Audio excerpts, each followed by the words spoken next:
The dark side of Dubai, what they don't tell you.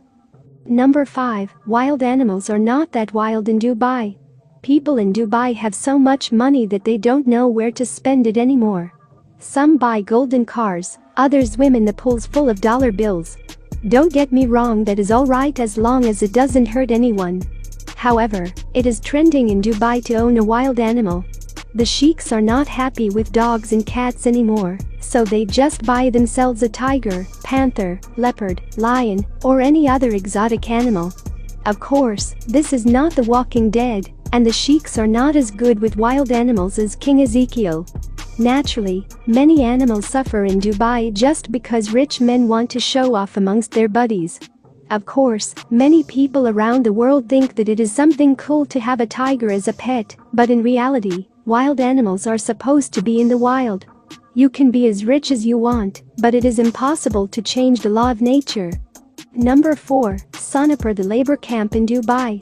Sonepur is a small neighborhood in Dubai which you probably don't know. I mean, despite the fact that Sonepur means land of gold in Hindu, it has nothing to do with gold. In contrary, Sonepur is the home of all the poor labor workers in Dubai. Over the years, it became the labor camp which attracts more and more semi-slaves from the third world countries. According to estimations, over 150,000 laborers are surviving in Sonepur under the unbearable conditions. 8 or more workers usually share one tiny room, 100 share one bathroom, and they are also lucky if they get any food on a given day. On top of that, those people have to work long hours every day because they have no other choice. How Dubai solves this problem? Well, they don't think it is any kind of problem as long as laborers build fancy hotels and skyscrapers. So yeah, they do nothing with their legal labor camp, which is barely better than the gulags. Number 3. The government is openly destroying the environment in Dubai. Dubai is developing so fast with the help of their slavery workforce. Every day more and more complexes appear in this city out of nowhere. Investors don't want to wait, they want their stuff now.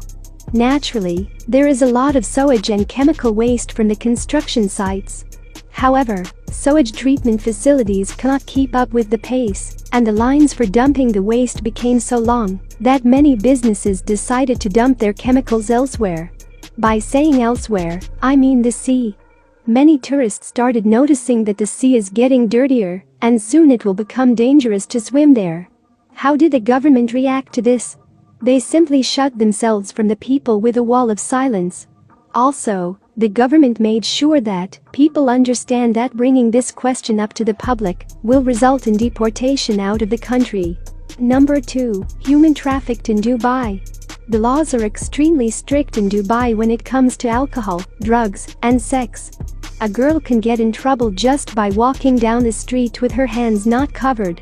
However, when the night comes, everything changes. The oldest profession in the world, prostitution, is booming in Dubai. There are more than 30,000 prostitutes who openly show their skin and charge $500 per hour. I don't know much about this business, but $500 sounds like an unreasonable amount of money. But that is not the main problem. The biggest issue is that the large businesses support and encourage prostitution. Of course, it is one of the best trades in Dubai, and it makes them rich.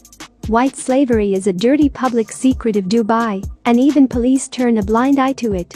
Ladies' night is a code name for a night with a lot of women to choose from, and if you are a woman standing alone by the bar, businessmen will assume that you are for sale. So watch out, ladies. Number 1. Dictatorship in Dubai. With rampant human rights violations and uncompassionate draconian laws, you have to wonder where the government gets their morality from. If you guessed that it is because all the families that rule the UAE come from piracy, then you should pat yourself on the back. These families used to rule the Persian coast, which was known as the Pirate Coast between the 17th and 19th centuries, until the Sheikh signed a peace treaty in 1853.